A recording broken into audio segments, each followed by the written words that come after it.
All right, cool. Very good. Yeah. So I guess we'll start out with, just tell me a little bit about yourself, life, and I guess your path from leadership to this point. Well, I'm a third generation Assemblies of God. Wow. My grandfather was a church pioneer and pastor, and my father pastored, so I didn't have much choice. And I'm really a fifth generation preacher. Wow. Go back to my great-grandfathers and great-grandfathers who were both circuit riders. Wow. So I didn't want to be in the ministry.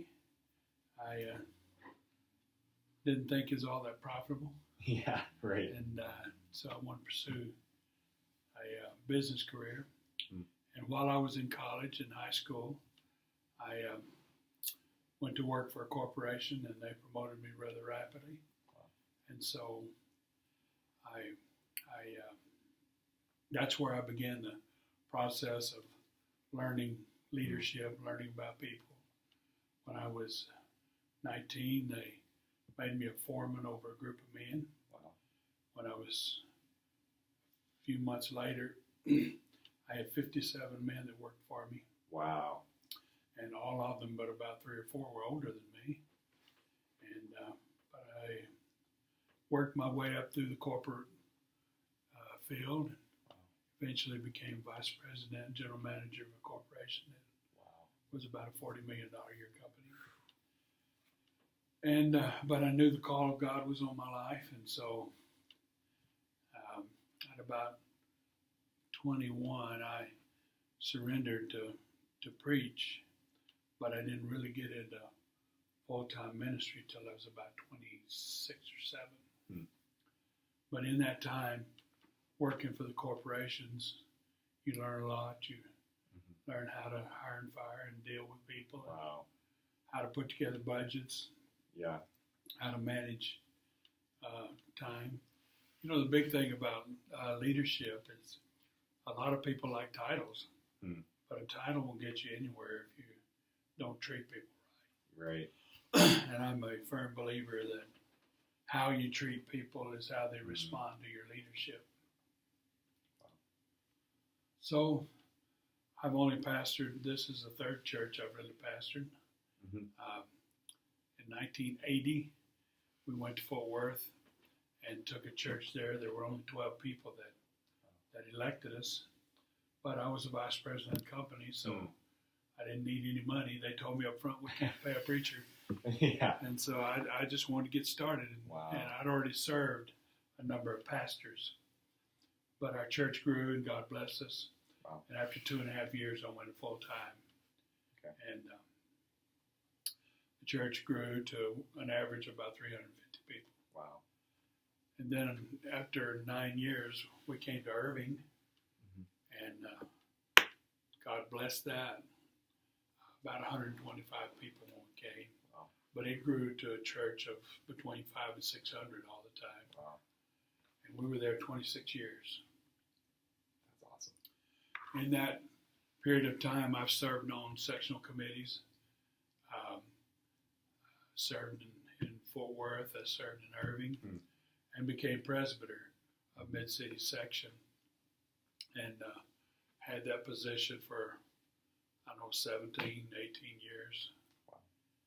And then in that process was elected by my peers to the executive presbytery of the district. Wow. And so I served there for maybe 11 or 12 years. And as part of that executive presbytery, a lot of times we were asked to deal with churches that had issues and problems, and this church had some real problems. So I had semi-retired. My son had taken the church in Irving. Wow.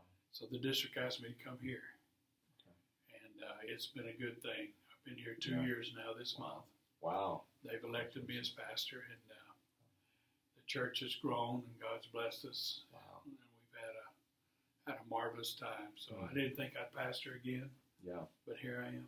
That's awesome. And so I believe the Lord has given me a 5-year plan. And in that time, I'd like to find maybe a young couple that we could tutor and bring along, and eventually turn it over to if the church elects them. And so, Wow.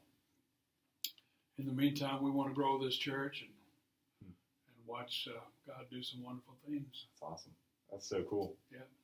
Man, so like starting like in the business sector and like you said you were foreman to all the way like, and now like you've had so much experience like an executive level too. That's I've been amazing. offered the presidency of 2 corporations. Wow. But I knew that whenever I left the corporate world, I told the president of the company, said, I'm going to be leaving. I have my replacement trained. And so I took a sales territory for about 6 months. Okay. And God really blessed. I mean, the thing just took off like crazy. Wow. So after about 6 months, I knew it was time to. Our church had grown and needed to expand. Wow. And so we had a building project on the table, and they said, would you be the general contractor? Wow. And that sort of helped put enough salary that I could probably live. Yeah. We lived by faith for a couple of years. Yeah.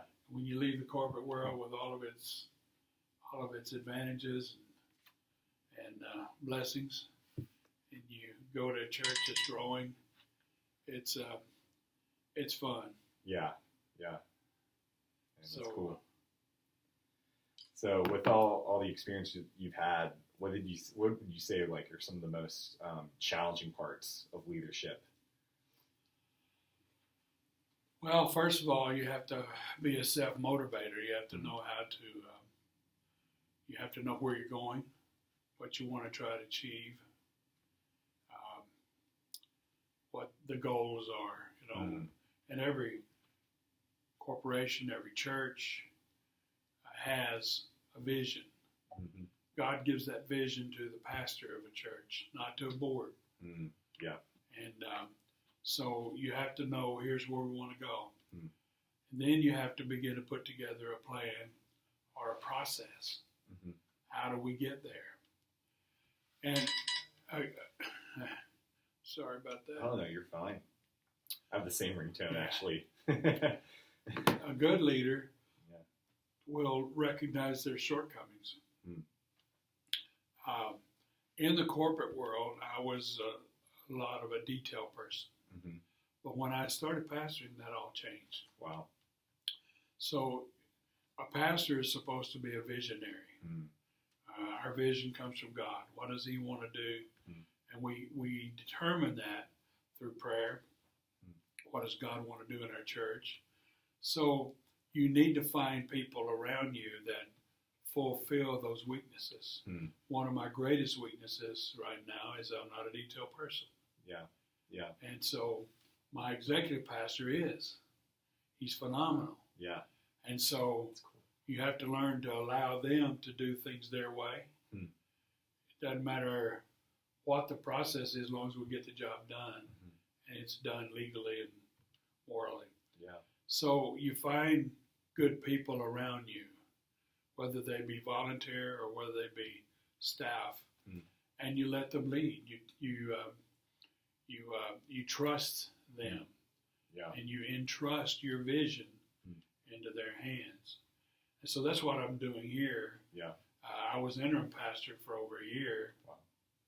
And in that process, you're not permanent, and people are following you, but they're not committed. Yeah. So when the church elected me about 6 or 8 months ago, they gave me an indefinite call. So either they think I'm going to be around a while or I'm going to die quick. And so then out of that, you can begin to put into motion. Yeah. I had already been subtly putting into motion what I felt like would grow this church. Yeah. But now I can be visible. Wow. About where I want to go and what I want to do. And so you start finding the people around you that are good at the process of getting you there. Yeah. And then you let them. I always tell a youth pastor, for instance, I don't care how you get it done. Here's the goal. Here's where we want to be. So they may have a different style than I do, or a different way of doing things. Mm-hmm. But you have to be comfortable enough as a leader to let them do it their way. Yeah. Part of the problem a lot of pastors have is they're micromanagers. Wow. You know, everything has to be this way, and this way, and this way. And, you know, I'm an executive pastor whose details I would never even get into. You know, we did a celebration of 75 years of this church. Wow. 4 Sundays ago, a month ago. And man, he had a whole notebook. You know, I formed a steering team, and I met with the group and said, here's what we'd like to do that day. And man, he takes off. Most of the stuff I would never even think about. Yeah. And but allowing him to do it his way gives him freedom, and he feels fulfilled. Wow. Then a big part of what we do is acknowledging what these folks are doing for us. Yeah. You know, I don't want to be youth pastor anymore. I did that many years ago. I couldn't do it again if I had to. Yeah. So why do I want to try to micromanage my youth pastor? Yeah. So here's what we're going. Here's what we want to do. So, and he does it. And so I spend a lot of time motivating, vision casting, bragging. You know. Yeah. Man, you're doing a good job. You're touching these kids. Look what's happening. And I do it not only to them personally. I do it from the pulpit. Yeah. Our worship team, you know, they're getting better all the time. I mean, they're fantastic. Yeah. And so they always do a number before I come to speak. Wow. And I'll step up there and I'll say, man, let's give these guys a hand today. Look at what's happening. Well, you can see them just loving that. But that's leadership. Yeah. You know, if I never say anything about them, they think I'm taking them for granted. Right. And a lot of pastors do that. Wow. And that's not a good thing. So I want them to enjoy the journey. I want them to enjoy working for me. Yeah. And I call it all the time working with me. Yeah. We're a team. That's cool. And the Lord's blessed us, and I've had as high as 15 on staff. Wow. And they worked for me a long time. I had one youth pastor work for me 14 years. Wow. Another one, I don't know, maybe 15 years. Wow. And you just, you know, you love them, you treat them right. Yeah. And they'll work hard for you. That's awesome. That's cool.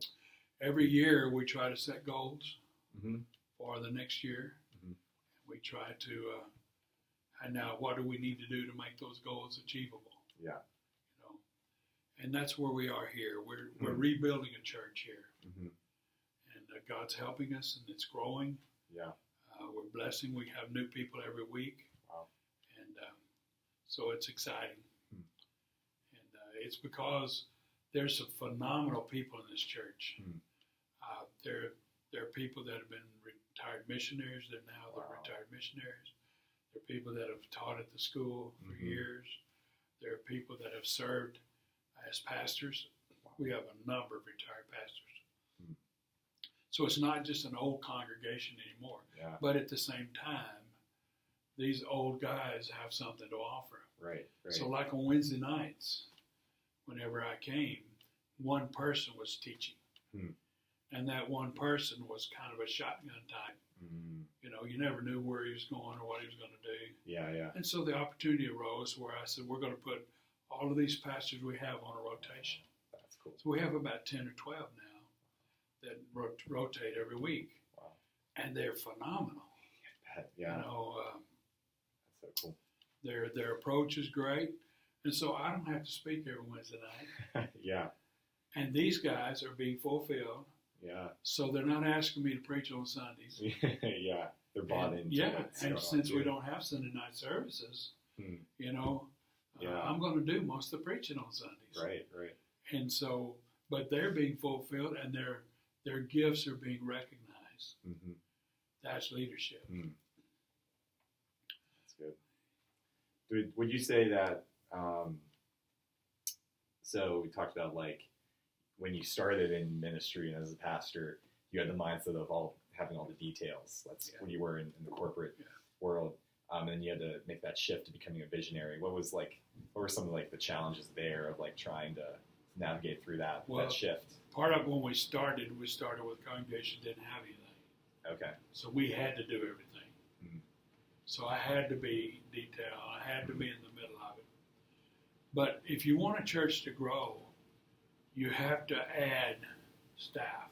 Mm-hmm. And it doesn't necessarily mean you have to add paid staff.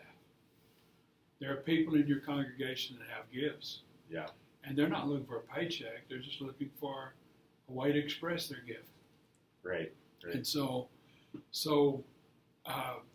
you begin to find ways. You get a youth pastor. Maybe you only buy his gas. Yeah. Right. But you bring him along. And so you begin to develop that foundation.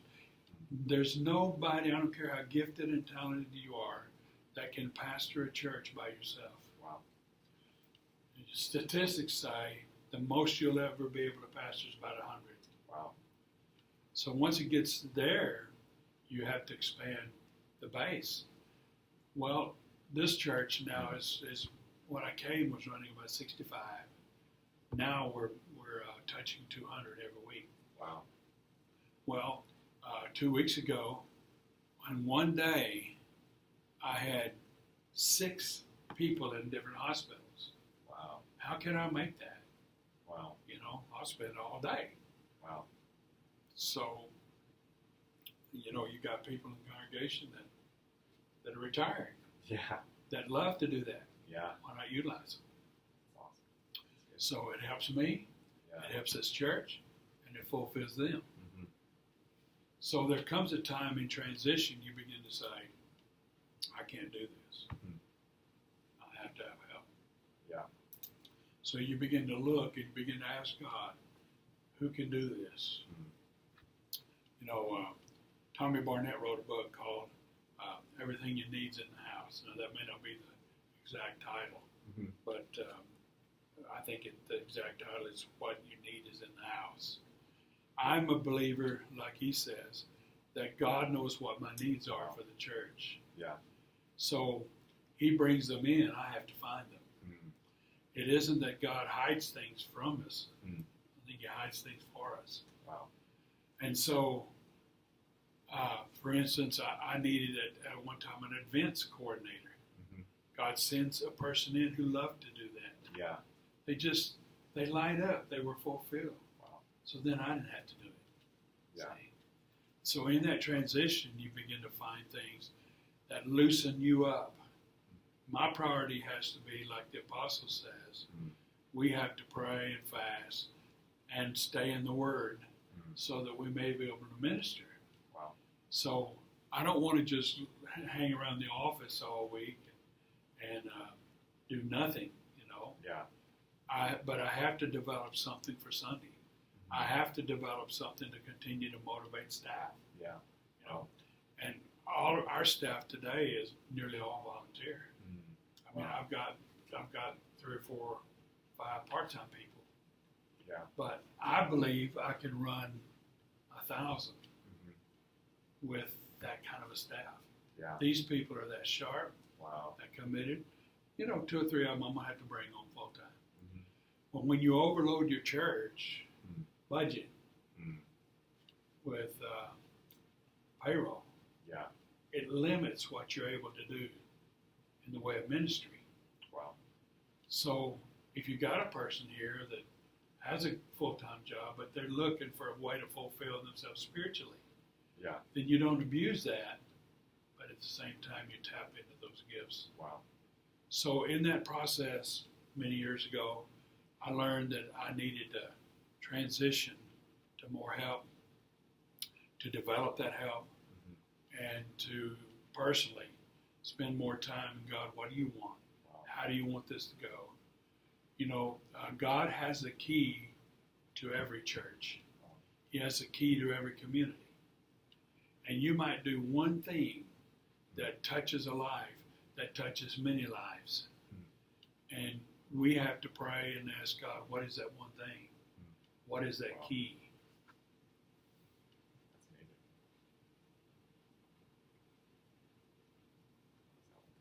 That's really good.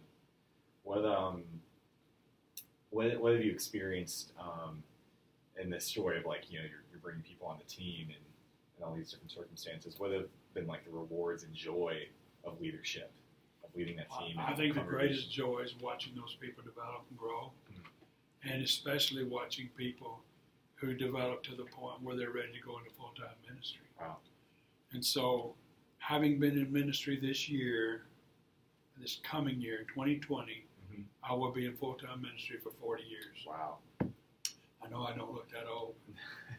So, there's probably, if I sit down, there's probably 15 or 20 men, women that are in ministry today, pastoring churches, missionaries, being used of God all over the country, that God's helped us to grow and develop. Wow. Some of them I've helped find a church. Some of them I'll say, hey, it's time for you to go pastor. Wow. And so we help them. We help them find a place to go. And they're doing so well. So the reward of that is watching their ministry grow and knowing you had a tiny part of what God is doing in their lives. Wow. Another great reward is watching your congregation, how that they are blessed. I'll give you one example. Yeah. We had a young lady from Africa that came to our church in Irving, and the Lord just blessed her. We had a large contingency of Africans. We had about 150 Nigerians, mostly Ghanaians, and she was from Nigeria, and she's here. Her husband's back in Africa. She's in school. She's learning. Blah blah blah, and the Lord began to bless her. Wow. What I didn't know is she's sending tapes of my sermons back to Africa. Wow. Well, her husband finally gets to come. And he starts telling me all these sermons he's been listening to. Wow. Now he is an associate pastor of the church. Wow. He has grown so much. And he'll tell me every time I see him, you know that sermon you preached? He said, I listen to you every week. Every time she sent me a group of your tapes, I would listen to them. And then he'd tell me about the sermon. Yeah. Who would think that that's happening? Yeah. You know, you look across the congregation, there's 600 people sitting out there. But one person in Africa is being impacted by God. Wow. And so the reward of that is phenomenal. You know, you say, maybe I did something right. Let me tell you the greatest reward that I have is that all of my children are in ministry. Wow. My oldest son is pastor of the church that I pastored for 26 years. Wow. And my youngest son is his worship pastor. That's cool. My daughter and her husband are Youth Alive directors for North Texas District. Wow. So all of my children, every Sunday I know where they are. They're in ministry somewhere. Yeah. And I go, you know, we're so grateful to God. Yeah. Because so many ministers' kids never serve the Lord. I'm going to tell you something about you can't lead a congregation if you can't lead your house. And we had some rules about our home. Yeah. First of all, we never brought church problems home. Our home was our castle. Wow. It's where we recovered, we recreated, where we blessed. And so I wanted my children to love the church. And I wanted the church to love my children. Yeah. So we disciplined our children. Yeah.